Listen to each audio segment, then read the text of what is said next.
So, after Columbus decided to discover more land, he told Spain and Portugal. Then, Spain and Portugal started to compete for the land.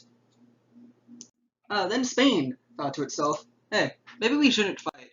We should make a line. So they went to the Pope. Hey, Pope. He's Spain. We want to make a line. Okay, makes sense to me. So they made a line. They called this the line of the line of I cannot say that. I do not know how to pronounce that. This was done so that Spain would get all of the land on the west, and Portugal would get all of the land east of it. This meant that Spain got all of the new land, while Portugal can have Africa, I guess. Then a year later, they agreed to move the line farther west. They called this the Treaty of Tordesillas. I don't want to pronounce that name. The one downside to this line was that Spain could not go east around Africa to get to India and China. So they tried to find a westward route. Next section. Ferdinand Magellan. That's the name. He had 5 ships and one goal. Do what Columbus had failed to accomplish, whatever that was. He knew that Columbus did not find a way to the east, but a huge piece of land.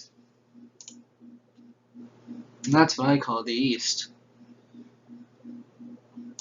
He thought that if he went around the bottom of a huge piece of land, he could go to the spice that way. He had smart. He stayed at the bottom of the land in winter. He saw some natives as well.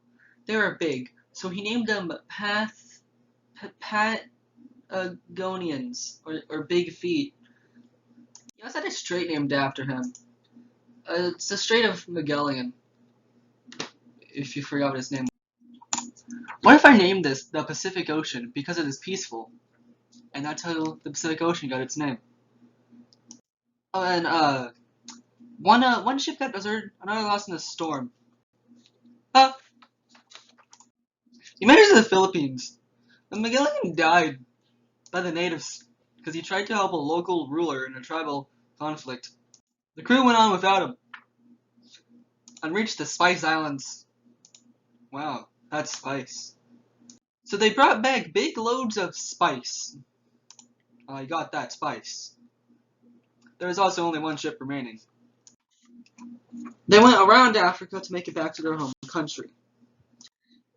There were only 18 out of the 200 men that there were at the start. 18 men. This is a 3-year-long trip, the first circumnavigation of the Earth, and the greatest single human achievement on the sea.